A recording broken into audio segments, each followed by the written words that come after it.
सुप्रभात बच्चों, हिंदी कक्षा में तुम सबका स्वागत है। हम लोग व्याकरण संबोध में से पार्ट 2 वर्ण विचार पढ़ रहे हैं।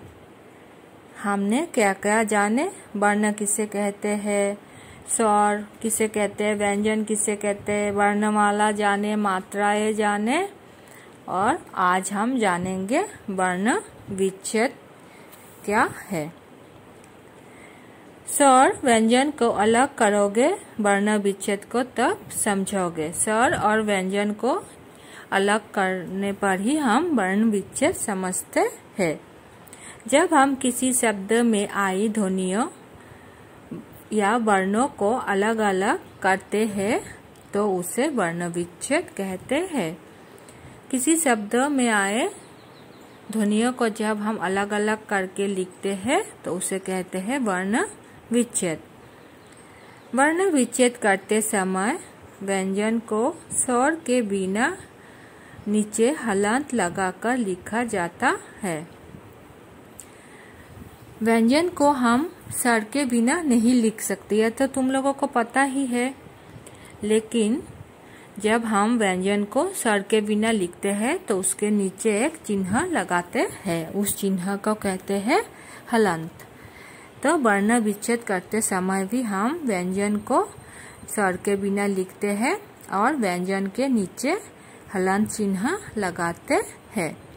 जैसे यहाँ पर उदाहरण दिए हुए हैं, भारत, गुलाब, आंगन।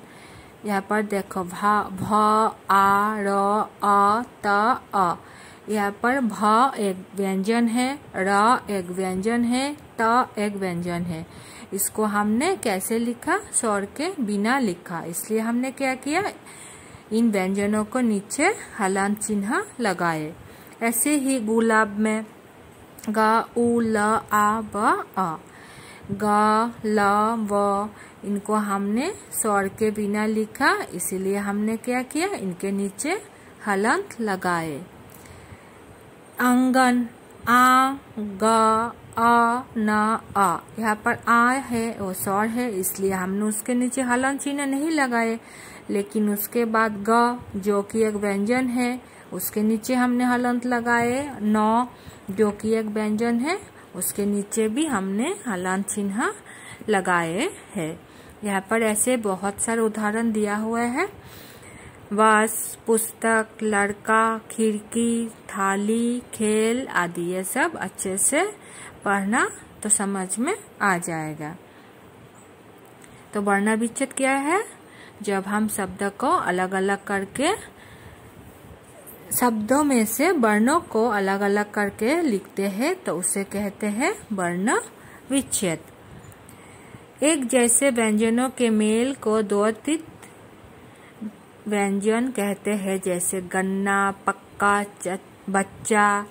यहाँ पर देखो न एक जैसे व्यंजन है, क एक जैसे व्यंजन है, च एक जैसे व्यंजन है।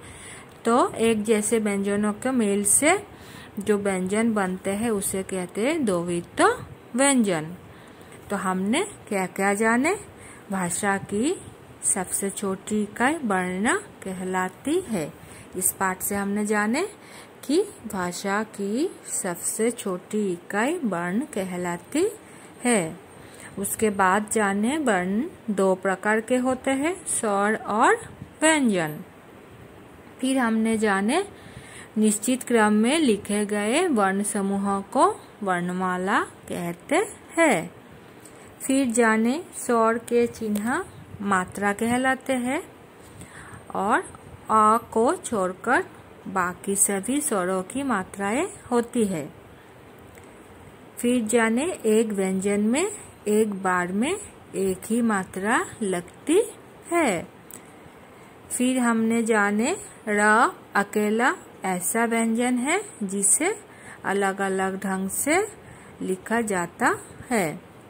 फिर हमने जाने वर्ण विच्छेद, किसी शब्द में प्रयुक्त वर्णों को अलग अलग करना वर्ण विच्छेद कहलाता है। तो ये पाठ हमने पूरे पढ़ लिए हैं। तुम लोग भी घर में इस पाठ को अच्छे से पढ़ना और इसे समझने की कोशिश करना। धन्यवाद।